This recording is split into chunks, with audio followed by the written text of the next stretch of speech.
Antes de começar o vídeo, eu vou dar um aviso. O que será analisado e levado em conta do Lubu será apenas o que vimos em Shumatsu, pois eu sei que tem um spin-off do Lubu, mas seria muito injusto analisar o que aconteceu lá, sendo que o Hades não tem um spin-off. Então, para ficar justo, nós vamos apenas utilizar o base no que vimos dos dois personagens no mangá de Shumatsu. Então, para começar a análise, eu vou começar analisando os dois da forma base antes de seus potenciais máximos, para ir desenrolando de acordo com esse combate, porque é algo bem interessante de se analisar o confronto entre os dois personagens. Então, vamos começar falando sobre o Hades. Para vocês entenderem o que torna um personagem tão competitivo e que não entenda da maneira rata alguns pontos, eu vou dividir em 3 áreas de habilidades: sua velocidade, sua durabilidade e seu poder.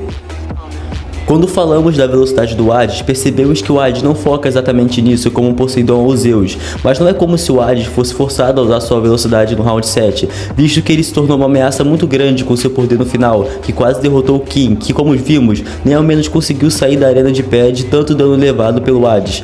Então na minha visão, o Hades ele lutou do jeito certo, lutou do jeito que precisava, e no final, mais vimos que o King se provou alguém com mais técnicas e habilidades, e assim conseguiu ultrapassar o poder do Hades e o venceu. Mas isso não significa que o Hades seja lento ou que ele não mostrou nenhum feito de velocidade, até porque tem alguns bem interessantes que eu vou utilizar aqui no debate. Por exemplo, um que vimos no capítulo 58, que começa com o Hades atacando o King e vimos ele fazendo essas imagens residuais com suas enxurradas usando subdente. E no próximo painel a gente vê o King e as estocadas do Hades chegando de todas as direções do lado da frente, mostrando sua velocidade. Mas o King ele conseguiu desviar, mas aí entra outro ponto. Temos umas informações que muitas pessoas da fandom esquecem, que é quando a Brotherhood explica a Brund do King. A Altivir é a Valkyria que se especializa em defesa e maximiza o potencial completo das artes marciais do King. Aqui tem várias interpretações, mas podemos entender que a Valkyria estava aprimorando o King para lidar com as habilidades do Hades desde o início do round. Isso é bem importante de saber, porque o King sempre se mantém na defensiva antes do início do capítulo 58. Podemos entender que a Altivir é um dos principais pontos do porquê King conseguiu evitar e fazer frente ao Hades e lidar com sua velocidade. Porque vimos no outro capítulo, quando o Hades se cobre com seu sangue, vemos sua velocidade de reação, quando Ki lança sua bolha de ar, e no exato momento que atinge Hades, ele tem uma reação de mudar o fluxo de Ki, rapidamente assim evitando a técnica do King. Isso mostra o quão sua velocidade pode ser alta, ainda comparando com a sua velocidade de ataque. Por isso, leva a crer que King poderia ter se dado mal se a Valkyria não aprimorasse o King por completo, pois Zeus mesmo disse que o Hades era superior em tudo, incluindo a sua velocidade.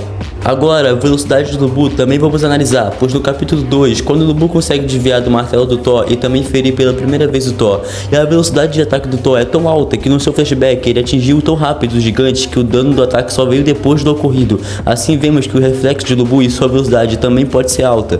Além dele ter desviado e contra-atacar o martelo do Thor sendo lançado, vemos que o Lubu poderia ser um problema para o Hades quando se trata desse assunto, mas aí que entra outro ponto, que vamos falar sobre a durabilidade do Hades.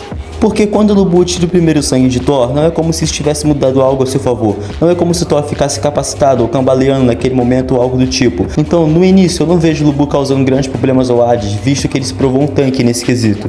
Por exemplo, podemos ver no começo, quando o Hades ele foi atingido pelos seus ataques, como Persephone e Roa, e depois que o King direcionou com o dobro de potência contra Hades. E não podemos esquecer que Hades estava utilizando aqueles ataques para terminar logo a luta, com a intenção de matar. Ele simplesmente resistiu à sequência de todos os seus ataques contra ele mesmo, resistindo aos seus ataques mortais sem ficar incapacitado. E não acaba por aí, pois vimos o King redirecionando o seu Persephone Titan contra Hades, e logo depois, quando ele utiliza a forma de tigre contra o Hades, que causa um dano considerável em seu braço, Hades simplesmente ignora e continua lutando como se nada tivesse acontecido, mesmo ele dando dano a si mesmo com seu bidente depois para ativar a Desmos. Provando meu ponto que Hades simplesmente é um tanque, e ele só começa a desacelerar quando ele finalmente usa a Desmos pela primeira vez. Então não vejo o Lubu de princípio causando um dano que deixasse Hades incapacitado ao decorrer da luta, visto que a durabilidade do Hades ela seria um problema para o Lubu, mesmo que ele conseguisse igualar em velocidade com o Hades. E é nesse momento que vamos comparar o potencial máximo dos dois, como Desmos versus Devoradora de Céus, porque eu não sei se o Lubu duraria até esse ponto, visto que nem o King com a sua defesa aprimorada foi capaz de tancar o Persephone Titan de Hades, e teve que enfraquecê-lo com suas técnicas, mas considerando que o Lubu tem uma ótima resistência, poderíamos dizer que ele chegaria até Desmos de Hades.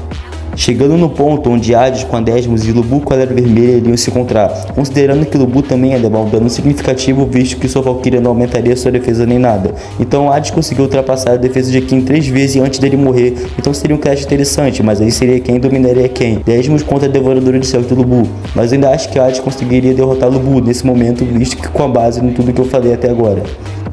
Mas o vídeo vai terminando por aqui. Vocês comentem aí o que vocês acham que ganha entre esse combate, Hades ou Lubu.